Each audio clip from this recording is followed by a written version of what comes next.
साथियों, मैं भूपेंद्र हरदैनिया आप सभी का एक बार पुनः हार्दिक स्वागत वंदन अभिनंदन करता हूं। तो प्यारे साथियों, कैसे आप सभी? तो चलेगा एक बार यूपी पुलिस कांस्टेबल 2024 के लिए, जिसमें पदों की संख्या आई हमारे 60,244 पद, और इसके लिए तैयारी करते हैं और हिंदी के मॉडल पेपर्स लगाते हैं, जिससे आपके एग्जाम्स में वृद्धि हो सके, जिससे आपके एग्जाम में 37 में से हम 37 प्रश्न सही कर सकें। तो चलिए देखते हैं। पहला ही प्रश्न मैं आपके सामने रख रहा हूं, और पहला प्रश्न क्या है आइए देख लेते हैं। लिखा हुआ है, अली का शाब्दिक अर्थ क्या होता है प्यारे साथियों? अली का शाब्दिक अर्थ क्या होता है प्यारे साथियों? तो यहाँ पर अगर आप देखोगे तो यहाँ पर जो शब्द लिखा हुआ है अली, बेटा अली दो अर्थ होते हैं। एक अगर आप देखोगे तो यहाँ पर बड़ी की मात्रा अली में है, तो इसका अर्थ होता है सखी। तो आंसर क्या लगा देना? ऑप्शन बी लगा देना, ऑप्शन बी लगा देना। वहीं अगर कहीं अली ऐसे लिखा होता, छोटी की मात्रा के साथ लिखा होता, तो इसका मतलब होता है भौरा, इसका मतलब होता है भौरा। तो आपका आंसर क्या हो जाएगा? ऑप्शन बी सही हो जाएगा। नेक्स्ट प्रश्न की बात करता हूं साथियों। तो नेक्स्ट प्रश्न लिखा हुआ है आपका, नेक्स्ट प्रश्न लिखा हुआ है कि अचला, अचला, अचला का पर्यायवाची शब्द क्या होता है बच्चे? अचला किसे कहते हैं? स्थिर को नहीं, गलत है ये तो। अवरुद्ध को नहीं, विपरीत को नहीं। यहाँ पर अगर आप शब्द देख पा रहे हो तो आपको एक शब्द मिलेगा विपुला। बच्चे विपुला का मत ही होता है अचला। अचला और विपुला दोनों ही किसके पर्यायवाची है? तो दोनों ही पृथ्वी के पर्यायवाची है। पृथ्वी को मही, धरा, वसुंधरा, वसुधा, अचला या विपुला भी कहते हैं, मैदिनी भी कहते हैं, जगती भी कहते हैं, गौ, इला, क्षमा भी कहते हैं। ये सारे के सारे पर्यायवाची जो है वो किसके हैं? पृथ्वी के हैं। मैं बात करता हूं साथियों अपने अगले प्रश्न की। देखते हैं अगले प्रश्न पर। तो अगला प्रश्न क्या लिखा है? तीसरा प्रश्न क्या कह रहा है बच्चे? तीसरा प्रश्न कह रहा है समास का विलोमार्थक शब्द कौन सा होता है? तो हम सब जानते हैं समास का तो ना तो मंगल होगा, ना बड़ा होगा, ना अनुज होगा। समास का विलोमार्थक शब्द होगा विग्रह। तो आंसर क्या हो जाएगा? ऑप्शन डी आपका सही हो जाएगा। इसके अलावा अगर ऑप्शन में विग्रह नहीं होता तो समास का फिर विलोम हमको लिखना पड़ता व्यास, क्योंकि समास का या तो व्यास होता है या विग्रह होता है। तो आंसर इसका भी डी लगा देंगे। क्लियर है? चलिए आप मान के चलिए बच्चे, हम अगले प्रश्न की ओर बढ़ते हैं, और अगला प्रश्न हमारा चौथा प्रश्न ये रहा। देखते हैं इसका आंसर क्या होगा। 100 की गिनती को क्या कहते हैं? देखना ध्यान से। अगर 100 की गिनती की बात है तो हम सीधी सीधी बता देते हैं बच्चे, 100 की गिनती को हम शतक कहते हैं। 100 की गिनती को हम क्या कहते हैं बच्चे? शतक कहते हैं। 100 की गिनती को हम लोग क्या कहते हैं बच्चे? शतक कहते हैं, ध्यान रखना। वहीं शताब्दी किसे कहते हैं? तो बच्चे शताब्दी का मतलब होता है 100 वर्षों के समूह को शताब्दी कहते हैं। यहाँ 100 की गिनती लिखी है तो शतक कहा जाएगा, और प्रतिशत कहा जाता है, हर एक 100 को प्रतिशत कहा जाता है। तो बच्चे यहाँ शतक आपका बिल्कुल सही आंसर होगा। पांचवा प्रश्न आपके सामने रख रहा हूं, और पांचवा प्रश्न ये रहा साथियों। प्रश्न लिखा हुआ है आपके सामने है, उपसर्ग रहित आपको बताना है इसमें से शब्द कौन सा है? सुखी, असफलता, उपकरण और निर्विरोध। मैं आपको बता दूं कि यहाँ पर जो असफलता लिखा है इसमें आ उपसर्ग है, इसमें आ उपसर्ग है। उपकरण में उप उपसर्ग है, और निर्विरोध में निरुपसर्ग है। लेकिन सुखी में सुख मूल शब्द होता है, और इसमें ई प्रत्यय लगा होता है, ई प्रत्यय लगा होता है, ये समझना पड़ेगा। तो आंसर क्या हो जाएगा? ऑप्शन ए आपका बिल्कुल सही हो जाएगा, सुखी। अगले प्रश्न की मैं बढ़ता हूं बच्चे, मैं देखता हूं अगला प्रश्न क्या कह रहा है। छठवां प्रश्न बड़ा ही शानदार है, लिखा हुआ है बालों के समूह को क्या कहते हैं बच्चे? बालों के समूह को लट कहा जाता है। बालों के समूह को क्या कहा जाता है बच्चे? लट कहा जाता है। तो आंसर क्या हो जाएगा? आंसर क्या हो जाएगा बच्चे? आंसर हो जाएगा option B is the right answer. अगले प्रश्न की ओर बढ़ते हैं, देखते हैं अगला प्रश्न क्या कह रहा है। लिखा हुआ है बच्चे, सातवां प्रश्न है, लिखा हुआ है निम्न में से अनेक शब्दों के बदले में एक शब्द बताइए। व्याकरण का ज्ञान रखने वाले के लिए एक शब्द बताना है, क्या आएगा? पंडित बोलते हैं, विद्वान बोलते हैं, व्याख्याता बोलते हैं, या व्याकरण बोलते हैं? सारे साथियों, ये प्रश्न काफी बार आया है, और इसीलिए इसका आंसर बच्चे देना आपके लिए बहुत महत्वपूर्ण हो जाता है। अगर मेरी बात करो तो मैंने भी यह प्रश्न आपको कतईयों बार पढ़ाया है, बहुत बार पढ़ाया है, और इसका आंसर भी आप लोग सभी लोग सही सोच रहे हैं, इसका आंसर डी ही होगा साथियों। Very good. आठवां प्रश्न आपके सामने लिखा हुआ है, प्रत्यक्षता शब्द का सही अर्थ क्या होता है? ऑप्शन ए जिसका परित्याग किया गया हो, ऑप्शन बी जो दान में दिया गया हो, ऑप्शन सी जिसे उपेक्षा पूर्वक छोड़ दिया गया हो, या ऑप्शन डी जिसका परित्याग आवश्यक हो। प्रत्यक्षता का शब्द का मतलब होता है बच्चे जिसे उपेक्षा पूर्वक छोड़ दिया गया हो। इसका आंसर जो हो जाएगा वो ऑप्शन कौन सा हो जाएगा? सी हो जाएगा, जिसे उपेक्षा पूर्वक छोड़ दिया गया हो। अगला प्रश्न क्या कह रहा है? रेस्तरां किस भाषा का शब्द है? तो मैं आपको बता दूं कि रेस्तरां शब्द जो है वो फारसी भाषा का है, सॉरी फ्रांसीसी भाषा का है। रेस्तरां, कूपन, ये सारे फ्रांसी भाषा के शब्द हैं। तो आंसर क्या लगा देना? ऑप्शन बी लगा देना। अगले प्रश्न पर बढ़ते हैं। 10वां प्रश्न क्या कह रहा है? निम्न में से कौन सा शब्द तद्भव है? रैन, यब, शून्य या सूत्र?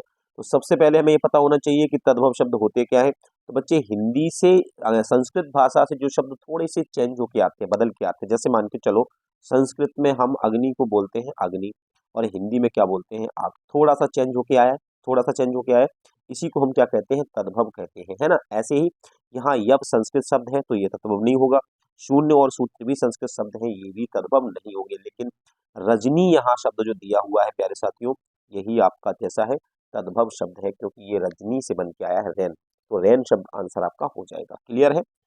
11वां प्रश्न बच्चे क्या लिखा है, निम्न में से कौन सा शब्द उपसर्ग रहित है। उपसर्ग रहित का मतलब होता है ऐसा शब्द पहचानना है जिसमें उपसर्ग नहीं लगा है। परीक्षण में उपसर्ग लगा है, निरूपण में उपसर्ग लगा है, स्वशासन में भी उपसर्ग लगा है, लेकिन बृहत्तर में उपसर्ग नहीं लगा है। यानी प्यारे साथियों आपका जो आंसर हो जाएगा वो डी हो जाएगा, क्योंकि इसमें मूलतः शब्द होता है बृहत धन तर। बृहत धन तर शब्द होता है, बृहत ऐसे लिखा होता है और इससे शब्द बनता है बृहत्तर। तो मैं बता दूं आपको बच्चे, इसमें तर जो है वो प्रत्यय लगा है, लेकिन उपसर्ग नहीं है, तो 11वें प्रश्न का सीधा सीधा आंसर आप नहीं लगाएंगे। 12वां प्रश्न आपसे पूछ लिया है, लिप्सा शब्द में कौन सा प्रत्यय है। आपको ध्यान से पढ़ना है बच्चे, लिप्सा दिया है आपको, शब्द क्या दिया है, लिप्सा, और आपसे पूछ लिया है कि लिप्सा में प्रत्यय कौन सा है, तो याद रखना लिप धन सा होता है, इसमें सा प्रत्यय है, सा प्रत्यय है, तो आंसर क्या हो जाएगा, बी आंसर आपका सही हो जाएगा। अगला प्रश्न बताओ जरा बच्चे, अंगूठा दिखाना मुहावरे का अर्थ क्या होता है। अंगूठा दिखाने का मतलब होता है आदर प्रकट करना, नहीं खुशामद करना, नहीं क्या करना, धोखा देना। अंगूठा दिखाना इनकार कर देना, अंगूठा दिखाने का मतलब होता है इनकार कर देना, ठीक है, तो आंसर क्या हो जाएगा, बी हो जाएगा। अगला प्रश्न देखिए बच्चे, लिखा हुआ है निर्विवाद में कौन सा समास है। तो बच्चे याद रखना, ऐसा कोई भी समास आपको लगाना हो तो आप ये देखेंगे निर्विवाद में पहला पद क्या आ रहा है, निर, निर आ रहा है, तो निर्ग क्या है, उपसर्ग है, और उपसर्ग है तो आंसर क्या लगा दोगे, अव्यय भाव समास लगा दोगे। अगला प्रश्न देखो क्या लिखा हुआ है बच्चे, अगला प्रश्न लिखा हुआ है दामिनी का पर्यायवाची बताना है। बच्चे दामिनी का पर्यायवाची क्या होता है, दामिनी किसको कहते हैं, निशा माने क्या होता है, रात्रि होती है, समझना है, निशा माने क्या होती है, रात्रि होती है, तो रात का पर्यायवाची तो ये नहीं है दामिनी, है ना। शर्वरी माने भी रात्रि होती है, और आभा माने होता है चमक, चमक होता है, ठीक है। अब आपका क्या बचा, आंसर बचा ऑप्शन डी, यही आपका आंसर है बिजली। दामिनी का मतलब होता है बिजली, ध्यान रखना।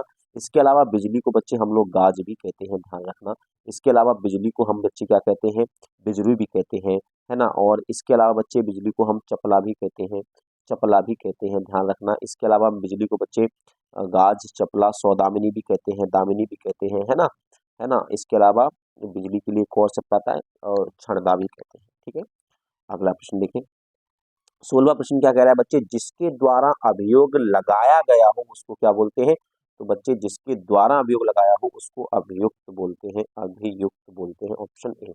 अगला प्रश्न बच्चा 17वां प्रश्न क्या कह रहा है, कुलीन शब्द में प्रत्यय कौन सा है। तो मूलतः शब्द होता है कुल, खानदान, कुल, और कुल में अगर हम ईन प्रत्यय जोड़ देते हैं तो वो क्या बन जाता है, कुलीन बन जाता है। यानी आपका जो आंसर हो जाएगा वो ऑप्शन डी बिल्कुल सही हो जाएगा। क्लियर है बच्चे यहाँ तक सबको। मैं 18वें प्रश्न की ओर बढ़ रहा हूँ, आंसर दीजिएगा सभी लोग। लिखा हुआ है, कौन सा शब्द सकर्मक क्रिया है। सकर्मक क्रियाएं क्या होती है बच्चे, ऐसी क्रियाएं जिनमें कर्म जुड़ा होता है। जैसे मान के चलो दूध पीना, दूध पीना, रमेश ने दूध पिया। देखो पीना क्या है, क्रिया है, और कर्म क्या है, दूध। तो कोई अगर कर्म जुड़ा है तो वो क्या हो जाएगी, सकर्मक क्रिया। लेकिन ऐसी भी क्रियाएं जिनके लिए किसी साधन की आवश्यकता पड़े, ऐसी क्रियाएं जिनके लिए किसी वस्तु की आवश्यकता पड़े, वो सकर्मक क्रिया। जैसे लिखने के लिए हमें पेन या किसी न किसी की आवश्यकता होगी, तो यह कैसी क्रिया है, सकर्मक क्रिया है। हंसने के लिए हमें किसी भी चीज की आवश्यकता नहीं है, रोने के लिए हमें किसी भी चीज की आवश्यकता नहीं है, और सोने के लिए भी नहीं। केवल लिखने के लिए हमें आवश्यकता पड़ती है। हंसना, रोना, सोना, ये सारे काम हमारा कर्ता कर सकता है, कर्ता ही कर देगा, यानी स्वयं मैं खुद कर लूंगा, मुझे किसी भी चीज की आवश्यकता नहीं होगी। तो यहाँ पर ये तीनों नहीं होंगे, आंसर क्या हो जाएगा, ऑप्शन ए हो जाएगा। समझ में आई आप सब लोगों को ये बात। आइए चलते हैं, देखते हैं 19वां प्रश्न हमारा क्या कह रहा है। 19वां प्रश्न कह रहा है बच्चे, अन्न जल में कौन सा समास है। अन्न जल में बीच में आपको क्या दिख रहा है, एक योजक चिन्ह। क्या दिख रहा है, एक योजक चिन्ह, जो कि ये बताता है कि इसमें द्वंद्व समास है। तो आंसर सीधा सीधा क्या लगा लोगे, द्वंद्व समास प्यारे साथियों लगा देना। 20वां प्रश्न क्या कह रहा है बच्चे, 20वां प्रश्न कह रहा है, बुलंद दरवाजा अकबर द्वारा बनाई गई संपूर्ण कृतियों में श्रेष्ठतम क्या है। भवन है, इमारत है, कृति है, या किला है। तो बच्चे याद रखना, इसका जो आंसर हो जाएगा वो आपको बता दूं, श्रेष्ठतम कृति है, तो आंसर क्या हो जाएगा, ऑप्शन बी हो जाएगा। अगले प्रश्न की बात करूं तो अगला प्रश्न कह रहा है बच्चे, निम्न में से कौन सा शब्द स्त्रीलिंग है। केश, केश यानी बाल, कोयल, कोकिल, या कान। मैं आपको बता दूं कि जो बाल होते हैं वो पुल्लिंग होते हैं, है ना। यहाँ पर कोकिल शब्द लिखा हुआ है, यह भी पुल्लिंग होता है, और कान भी पुल्लिंग होता है। लेकिन यहाँ पर जो कोयल लिखा हुआ है बच्चे, ये स्त्रीलिंग शब्द है, ध्यान रखना, ये एक स्त्रीलिंग शब्द है। तो आंसर क्या हो जाएगा, ऑप्शन बी हो जाएगा। क्या बोलते हो साथियों, आंसर बिल्कुल सही है। तो चलेगा, बिल्कुल जुड़ते रहिएगा भूपेंद्र सर ब्लॉग से, और हाँ, चैनल को जरूर सब्सक्राइब कर लेंगे और आप लोग थोड़ा सा सपोर्ट कीजिएगा। केवल अभी इस हफ्ते की बात है, और दूसरे हफ्ते फिर मैं डिजिटल बोर्ड से क्लासेस अपनी शुरू कर सकता हूँ, क्योंकि अभी इतना समय नहीं है, एग्जाम आने को है, 18 फरवरी को एग्जाम है, और हो सकता है कि इसके आगे पीछे थोड़ा बहुत डेट एक्सटेंड हो, लेकिन बिल्कुल भी समय नहीं है प्यारे साथियों। तो इसीलिए कोशिश करना कि अभी आप केवल रिवीजन पर ध्यान दो और किसी भी साधन सुविधा पर ध्यान मत दो। व्यक्तियों के समूह को क्या कहते हैं बच्चे, कमेंट करके बताइए। तो याद रखना, व्यक्तियों को समूह को झुंड नहीं कहते, दल नहीं कहते, व्यक्तियों के समूह को क्या कहते हैं। देखो, समुदाय क्या होता है बच्चे, समुदाय क्या होता है, समुदाय का मतलब होता है ऐसा समूह जिसमें समाज के लोग रहते हो, है ना। तो दल नहीं हो जाएगा, झुंड नहीं होता है, ठीक है। यहाँ पर भीड़ आंसर आप कर सकते हो, भीड़ का हो सकता है, ठीक है। अगले प्रश्न पर बढ़ते हैं, देखते हैं क्या कह रहा है। अगला प्रश्न बच्चे कह रहा है आपसे, अगला प्रश्न कह रहा है, निम्नलिखित में से अनेक शब्दों के बदले एक शब्द लिखें जो मृत्यु के समीप हो, उसको क्या बोलते हैं, जर्जर, अचेत, अतिवृद्ध या मरणासन। याद रखना, जो मृत्यु के समीप हो उसको मरणासन बोलते हैं, है ना। चलिए अगला प्रश्न देखते हैं, अगला प्रश्न क्या कह रहा है बच्चे।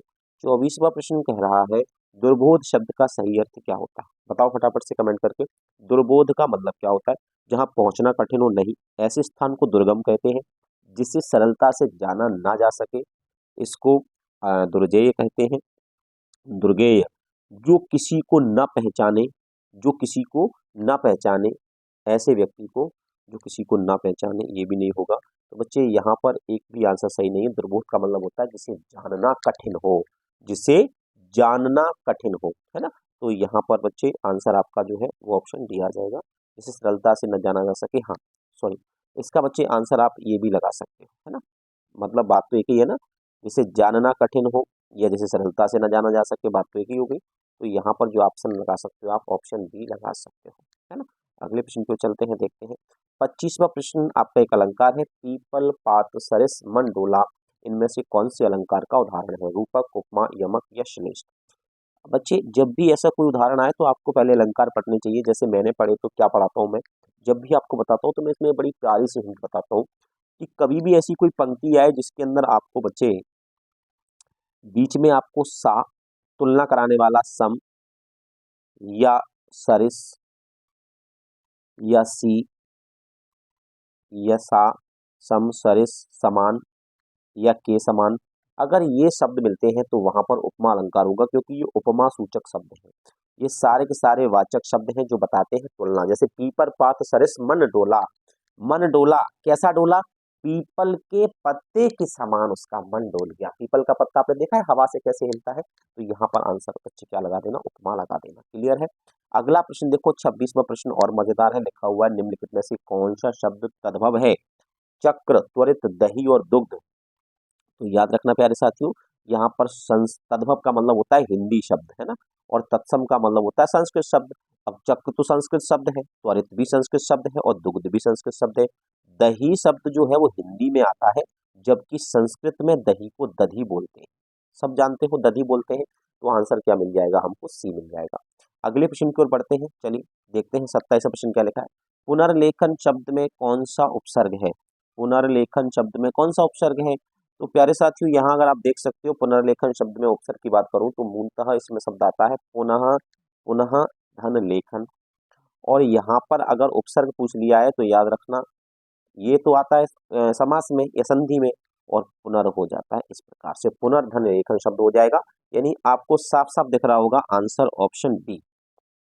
तो बच्चे बी आपका 101% एकदम सही आंसर है, बी लगाइए और सिलेक्शन ले जाइए।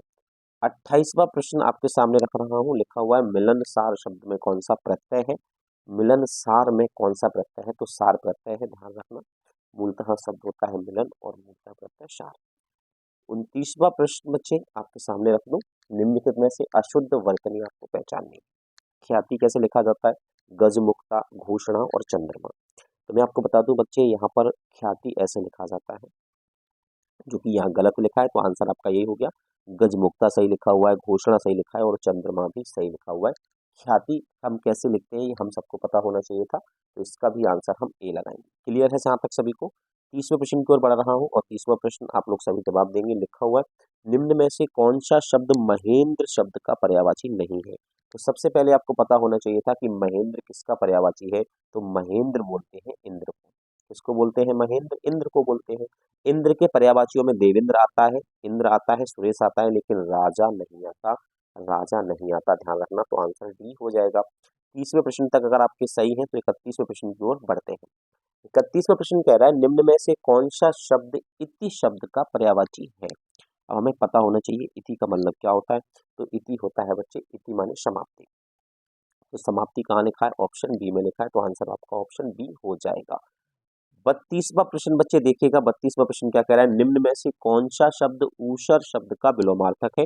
हम सब जानते हैं ऊषर का विलोम उर्वर होता है और उर्वर को हम उपजाऊ भी कहते हैं। तो आंसर बच्चे आपका ना तो डी होगा, ना ए होगा, ना सी होगा।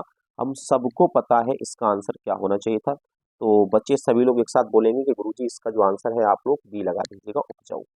बिल्कुल सही हो जाएगा। 32 तक हमने प्रश्न सही कर लिए हैं। 33वां प्रश्न की बारी है आपकी। इसको भी सही करने का प्रयास करेंगे प्यारे साथियों। लिखा हुआ है, निम्न में से कौन सा शब्द ठाकुर शब्द का अनेकार्थी नहीं है? ठाकुर किस किस को कहते हैं? यहाँ पर देख सकते हैं आप, देवता को ठाकुर कहते हैं, बिल्कुल। मालिक को ठाकुर कहते हैं और छत्री को भी ठाकुर कहते हैं। लेकिन यहाँ पर रूप शब्द के लिए ठाकुर का प्रयोग नहीं होता। तो आपका जो आंसर है वो डी हो जाएगा। 34वां प्रश्न बच्चे आपके सामने है, अपभ्रंश भाषा के पहले कौन सी भाषा आती थी या कौन सी भाषा चलती थी? तो अपभ्रंश के पहले यहाँ आप देख सकते हो कि संस्कृत शब्द, संस्कृत भाषा सबसे पहले आई। इसके बाद आप देख सकते हो बच्चे प्राकृत भाषा, आपको पाली भाषा मिलेगी और पाली के बाद आपको जो है वो देखने को मिलेगी प्राकृत। और प्राकृत भाषा के बाद आपको जो देखने को मिली वो मिली अपभ्रंश भाषा। तो यहाँ आप सीधा सीधा देख सकते हो कि अपभ्रंश के पहले कौन सी भाषा आएगी? प्राकृत। तो आंसर क्या हो जाएगा? ऑप्शन सी आपको लगाना है। कितने प्यारे विद्यार्थियों ने इसका आंसर जो ऑप्शन सी दिया है मुझे जरूर कमेंट्स में बताएंगे।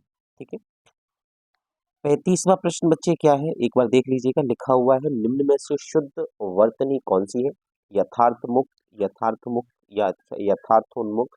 तो मूलतः शब्द होता है यथार्थ धन उन्मुख और शब्द बन जाता है यथार्थ धन उन्मुख, यथार्थोन्मुख। ठीक है, तो यहाँ पर आप देख सकते हो मूलतः इसका जो आंसर हो जाएगा वो हो जाएगा ऑप्शन सी। 36वां प्रश्न मैं आपके सामने रख रहा हूँ बेटा। 36वां प्रश्न लिखा हुआ है कि यहाँ आपको बताना है सही संधि विच्छेद किसमें हुआ है? महाधन इंद्र, ये सही है, बिल्कुल सही। नदी धन ईश, ये भी सही है। कौन सा संधि विच्छेद सही है? नदी धन ईश सही लिखा हुआ है और महाधन इंद्र भी सही लिखा है। वधु धन उत्सव भी सही लिखा है। तो ये सारे सही है। ऑप्शन डी लगा देना प्यारे साथियों। 37वां प्रश्न ये भी बड़े मजेदार है। चौकोर शब्द में कौन सा समास है? द्वंद्व, द्विगु और तत्सम और अव्ययभाव समास। चौकोर में आपको पता है चार कोनों का समूह होता है। तो जिस समास का पहला पद संख्या हो, काउंटिंग हो, वहां द्विगु समास होता है। तो इसका आंसर बी हो जाएगा और मुझे लगता है ये सभी विद्यार्थियों को पता होगा बहुत अच्छे से, है ना, ये काफी पढ़ा चुका हूँ। 38वां प्रश्न आपके सामने है। 38वां प्रश्न क्या लिखा है? कान फूंकना मुहावरे का अर्थ क्या होता है? कान फूंकना मुहावरे का अर्थ होता है दीक्षित करना, किसी को सलाह देना, सीख देना। तो इसका भी आंसर सी हो जाएगा। 39वां प्रश्न आपके सामने रख रहा हूँ। रिक्त स्थान की पूर्ति करनी है आपको। लिखा है वर्षा होगी तो फसल कैसी होगी? तो वर्षा होगी तो फसल अच्छी होगी, सीधी बात है। तो आंसर क्या हो जाएगा? यहाँ ऑप्शन बी हो जाएगा। आखिरी प्रश्न आपके सामने है, एक दो प्रश्न बचे होंगे। प्रश्न बड़ा ही मजेदार है। लिखा हुआ है, कनक कनक ते सौ गुनी मादकता अधिकार में कौन सा समास है? तो याद रखना यहाँ पर कनक कनक शब्द दो बार आया है। आप ध्यान से देख सकते हो यहाँ पर कनक कनक शब्द दो बार आया है और दोनों बार इसके अर्थ अलग अलग होते हैं। जैसे पहले कनक का अर्थ अलग होगा और दूसरे कनक का अर्थ अलग होगा, है ना। यहाँ पर पहले कनक का अर्थ होता है धतूरा और दूसरे का होता है सोना। तो यहाँ पर जो आंसर हो जाएगा वो हो जाएगा यमक अलंकार। यमक ये देता है कि जब भी किसी शब्द की आवृत्ति हो और अर्थ अलग हो तो वहाँ यमक अलंकार होगा मेरे शब्द। ठीक है, तो चलो ये थी आज की क्लास। 40 क्वेश्चन मैंने आज कराया आपको। तो क्लास आपकी यही समाप्त होती है आज। ठीक है, कल मिलते हैं नए क्वेश्चन के साथ। तो ज़्यादा से ज़्यादा क्लास को शेयर करेंगे और क्विक रिवीजन करेंगे। थैंक यू बच्चों, धन्यवाद।